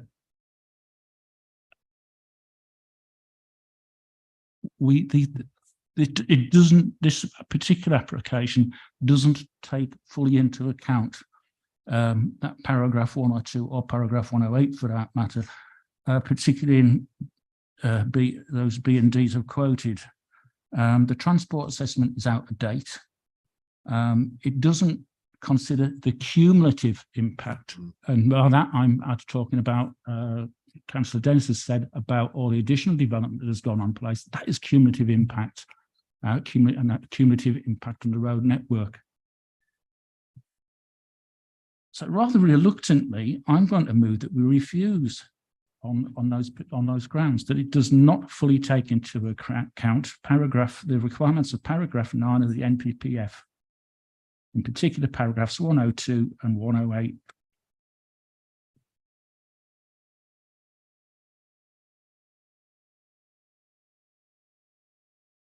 Councillor Simon Bloxham. I was just going, if it's appropriate to do at this stage, it was going to second Councillor Levitt's proposal. Can we have a debate? Councillor Sean Nolan. I'd like to start by saying I think a lot of my thoughts and concerns probably echo those of Councillor Levitt at this point. The fact that the transport assessment does appear to be, fairly 5 years old now. Obviously, the development has happened since then. I have concerns as well that given some of those pinch points, the amount of money being proposed to be put forward doesn't appear to be enough to solve some of those, given the costs that would be involved in things like bridge works, especially those touching on the railway properties. I'm not sure the direct refusal is something I could support. I think I would possibly consider whether we defer this application at this point until that work had been undertaken again for an updated transport assessment and a full understanding of, I think, referring back to Councillor Levitt's point, what the mitigations would be for those pinch points, because clearly, with access being the non-reserved matter here, that is the key element we need to look at tonight. It feels as if the information isn't quite there on that. And we need to consider that again once we were confident that what we had in front of us gave us the full picture of what was there. So I think I'm not certain about a full refusal, but I would definitely support deferment if that was to be considered. I'll come back to that. Just take Councillor McDevitt first. Yeah, thank you. Going back onto the transport thing, I've worked on the Grove Road Industrial Estate now for 22 years. And 3 years ago, I moved into the area because I'd had enough of the commute. And it wasn't the half hour on the motorway, it was getting into Hitchin. One piece of roadworks and the whole of Hitchin goes into gridlock. It's on a knife edge, and I've moved so I could cycle it, and I had enough. And I think that what a friend there said about, I never thought my first contribution at planning meeting would be to agree with our local MP, but it's a very valid point about the access from the other side of the industrial estate. Thank you, Councillor. Sorry, I've lost it. Councillor Debenham. Councillor Bloxham, you've spoken already. Can I take Councillor Mason first? I'll come back to you. Councillor Mason. Thanks. I remember my name, actually. I think I find myself in a similar place to Councillor Nolan. I'm not certain if outright refusal is appropriate given what is in front of us. However, I'm also very nervous on the transport front, and this lack of information and suspicion that the information we've got is not necessarily up to date. again, I'm still very concerned that there seems to be some fairly significant transport issues that need to be resolved, and 3.3 million is not going to rebuild many railway bridges, I don't think. I would, if I'm able to second Councillor Nolan's suggestion, I would do so at the appropriate time. Glad you added that. Councillor Simon Bloxham. Thank you. Yeah, the reason why I support Councillor Levitt on this for refusal at this stage is simply because of the transport. I mean, we've heard, I won't repeat it, but really driving through Hitchin certainly at certain times is not a nice experience. They're absolutely right with the slightest. We've had it quite recently with roadworks that prevent good access through the place. That particular area is, I can just see it fraught with danger. So they're my reasons for it. And I think I would urge everybody to support this motion to refuse. Councillor David Levitt. Thank you, Chair. My initial thoughts were actually along the lines of what Councillor Nolan suggested, and was suggest deferment. However, I think, having heard some of the answers we've had, particularly the ones about what the mitigation measures would be on Woolgrove Road. Now, anybody, and I think Councillor Debenham knows it very well, that bridge under there, the Highways Office suggested perhaps a priority flow type thing there. Well, just 10 metres beyond that bridge is a set of traffic lights, which is always coming to a grinding halt 4 times a day, usually. People going for lunch, people coming to work, people going home again. If you started putting extra restrictions 10 metres, and it is literally 10 metres from that end of that bridge, you would cause absolute bedlam there. The only way to solve that problem there is to put a new bridge in, and there is not sufficient money within that 106 to do that.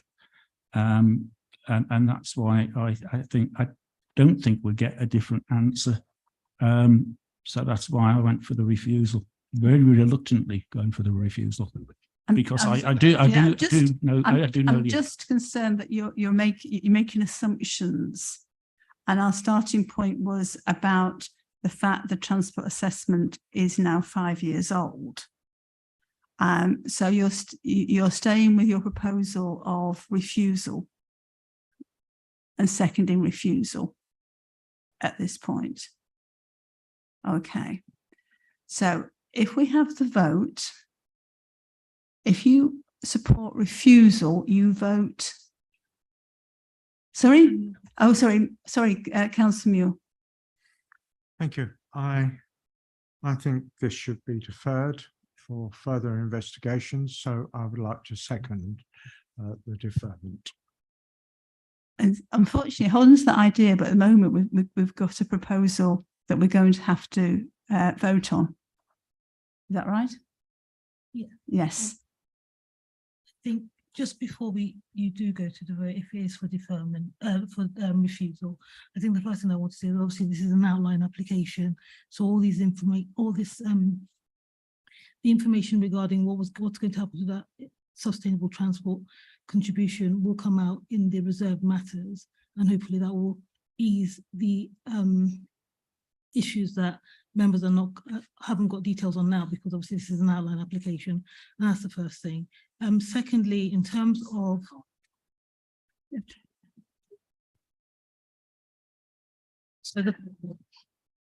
the first thing to say is that this is an outline application. So in terms of the issues that Councillor Levitt has raised, in terms of the traffic assessment, this is not,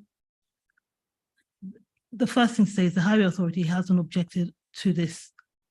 So the issues that you're raising in terms of the traffic assessment, it has been taken on board by the transport officer, who has actually attended the meeting and has spoken on it and has made his comments known about the transport assessment.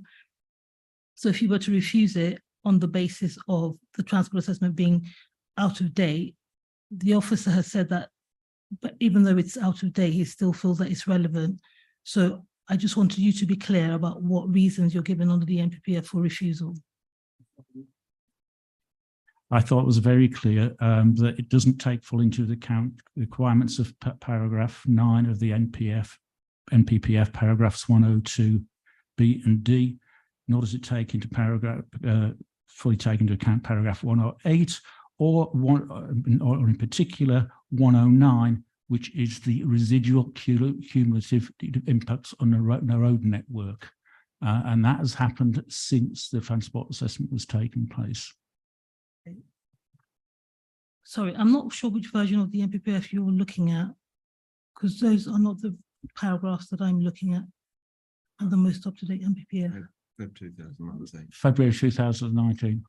So the most up-to-date NPPF is 2021. So that's the wrong. Okay. Please, because obviously, if you're my issue here is it's the same one. It's just if you're referring to the wrong paragraphs, and that's the refusal, you're going to come.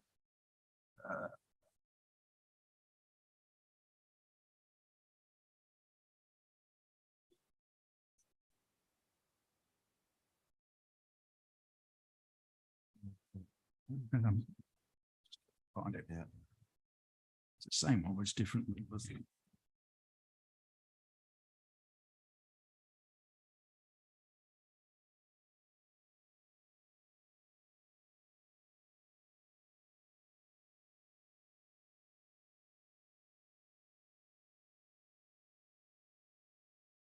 Paragraph 111.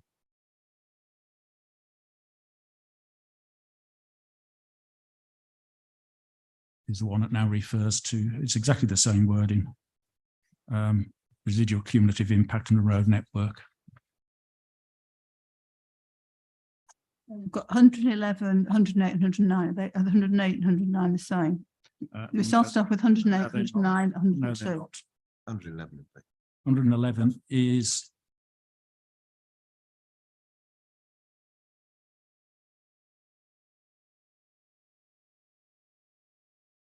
apologies for this. I've got the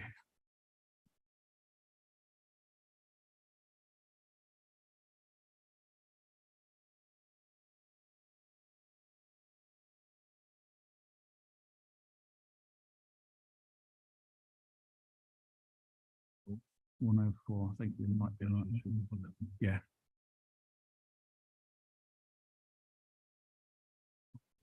Yeah, that's it. It's one paragraphs 104B and D again. So it's 111, 104, B and D. Yep. And that replaces 108, 109 and 102. Yep.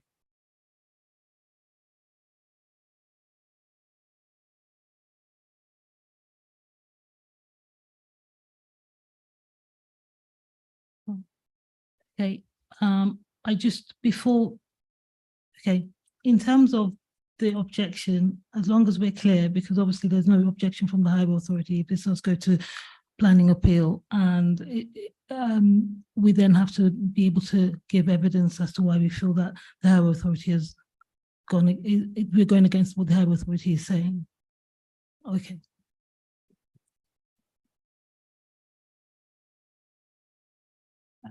Sean?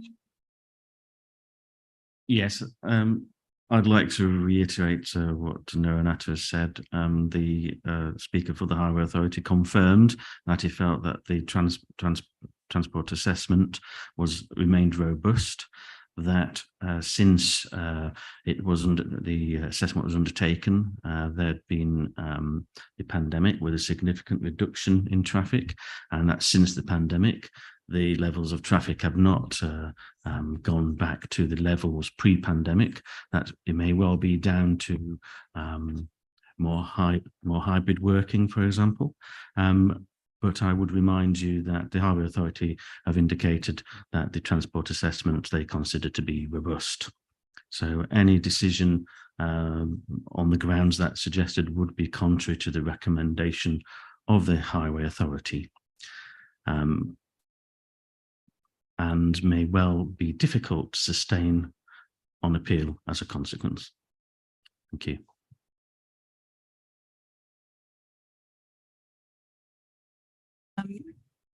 Councillor Sean Nolan's waiting patient. Sorry, it's just a point of clarification there on the point about the reserved matters.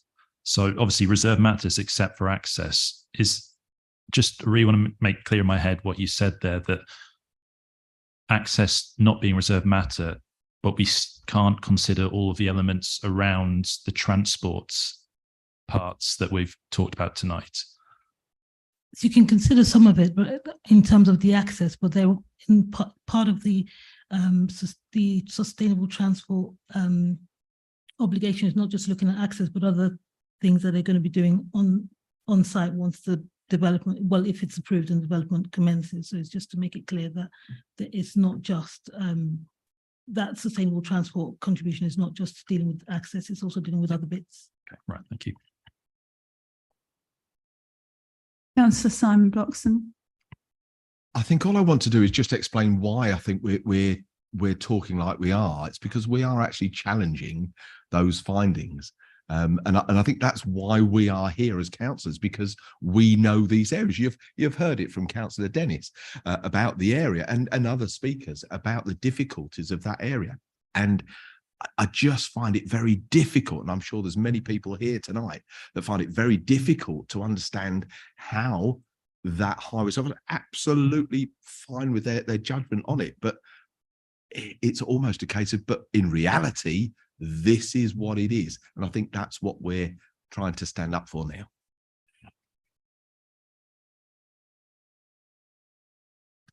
Would you like to reply? I just want to be clear about exactly what is reserved and unreserved in the application.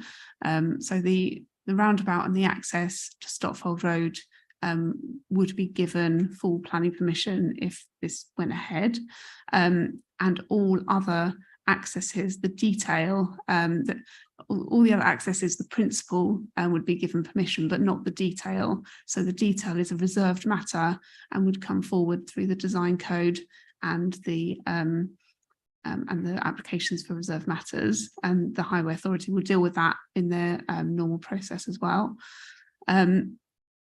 So I just want to be clear on that, and the plans you saw in the written updates before the meeting, that the plans were slightly amended with an annotation to be clear that all the detail on the highways matters within the site are reserved matters. Just want to be clear on that. Was there anything else, Sean?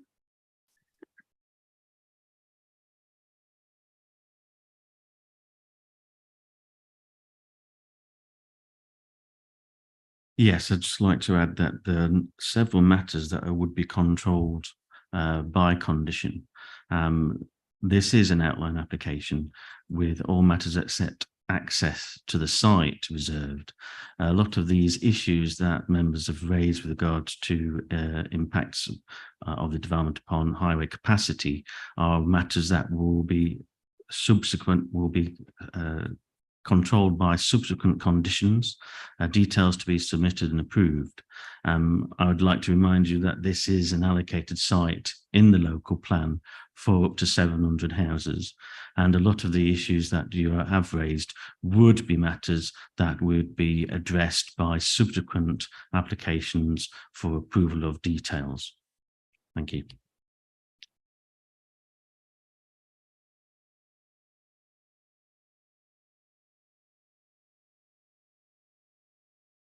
I'm just going to give us a couple of minutes here just to take a breath on this one and think it through.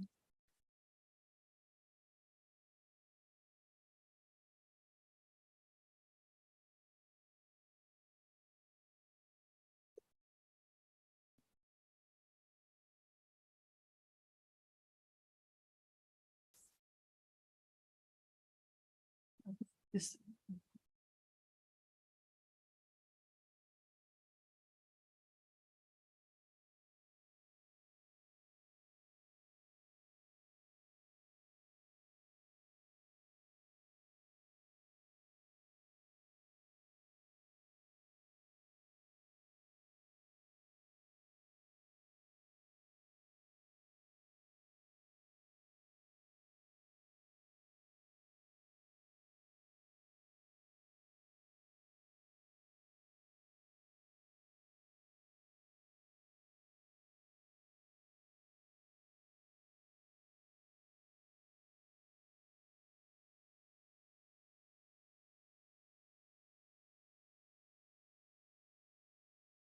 Are we okay? Have we had a chance to have a think? Nunetta?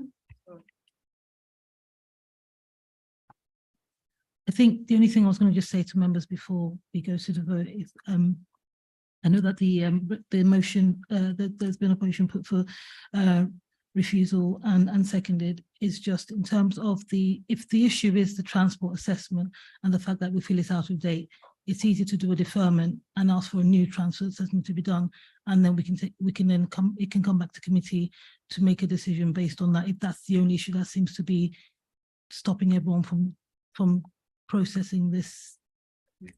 Okay. No, that's fine. No. I'm just saying, because if the issue of the transport assessment doesn't deal with the cumulative effect, which is what you're saying, then that's something that can be addressed by the office and the applicant and the officers going back and having a conversation or getting a new assessment done. But if you're saying there's other things, because from what I'm understanding, this is about the fact that the issue, one of the MPPF paragraphs you're referring to is a cumulative effect, which should have been covered by the transport assessment, which you're saying it isn't because it's 5 years old, in which case that can be dealt with by just deferring for them to go back and carry a more up-to-date assessment. Right, okay. Are we all clear, councillors? So we're now going to the vote as proposed by Councillor Levitt, seconded by Councillor Bloxham, that this application be refused. If you vote yes, that means you're refusing, okay? If it falls, then there can be other proposals. If it is accepted, it's accepted. Should we go to the vote, please?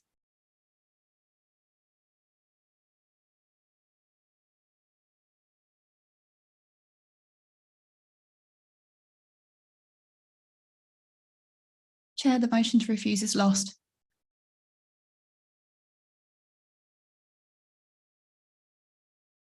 Councillor Muir, your hand is your hand up to speak?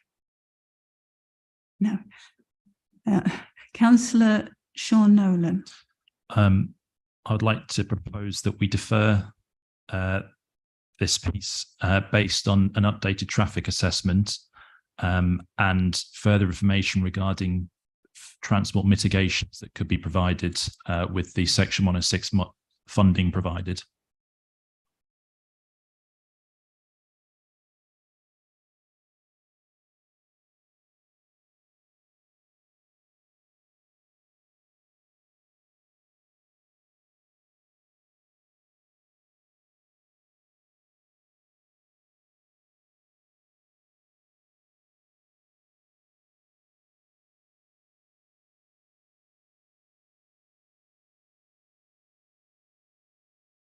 Would you like a comment from Oliver from the Highways Authority if you're still here, or should we just progress? To be honest, unless there's anything in that would stop it legally being acceptable, I'd prefer to progress at this point. Thank you. Right, we'll progress. Councillor Dave Winstanley. So I second that motion for a deferral. Thank you. Debate.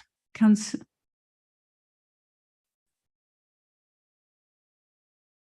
Michael Muir. I was going to second it as well, but it's been done before me. So I'm quite happy to take the vote on deferment.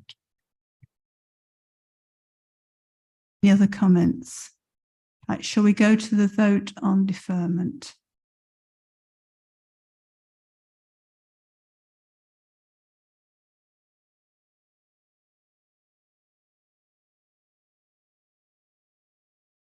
Chair, that motion is carried. Thank you. I'm now going to call a break of 10 minutes before our last item. Okay.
welcome back. Item 8 is 22/00303 FP land for footpath between Greenway and Stockfall Road, Hitchin, Hearts.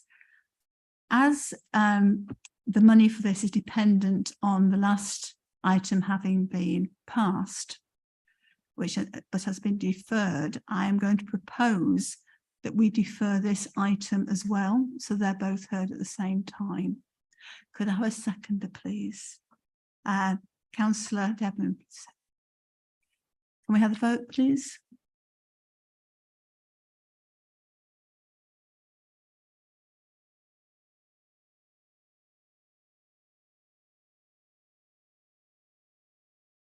Chair, that motion is carried. Thank you. So that's the end of the business for this evening. I close the meeting at 9:50. The next meeting of the PCC is on Tuesday, the 11th of July, next week. Thank you. Bye.